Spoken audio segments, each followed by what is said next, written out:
आता पाहूया टॉप 9 मोठ्या बातम्या।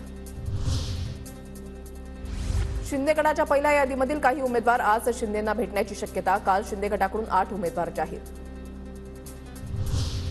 यवतमाळ वाशिम लोकसभा मतदारसंघामध्ये शिंदे गटाच्या उमेदवाराचा तिढा सुटेना। संजय राठोड लोकसभा लढण्यास फारसे इच्छुक नाहीत, तर भावना गवळींच्या उमेदवारीला भाजपमधून विरोध कायम।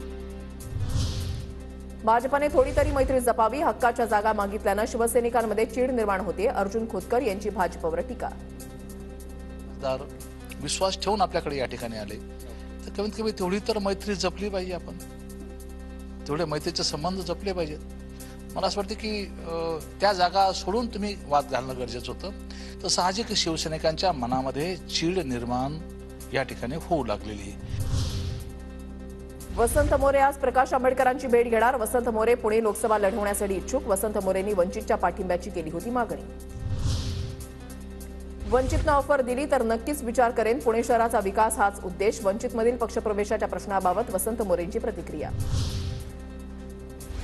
शरद पवार आज सातारा दौऱ्यावर। कोडोलीमध्ये पदाधिकाऱ्यांसोबत बैठक। दुपारी 2:30 वाजता पत्रकार परिषद। सांगली लोकसभेवरून ठाकरे गट आणि काँग्रेसमध्ये पोस्टर वॉर। मशाल नाही विशाल असा काँग्रेसच्या पोस्टरवर उल्लेख, तर दोन्ही भावांचा पराभव तरीही उमेदवारी हवी, ठाकरे गटाचं पोस्टर। सांगलीच्या जागेचा निर्णय सर्वांच्या सहमतीनं घ्यावा लागेल। ठाकरेंनी सांगलीच्या जागेबाबत पुन्हा विचार करावा, नाना पटोलेंची प्रतिक्रिया। विचार माननीय उद्धव ठाकरे साहेबांनी करावा आणि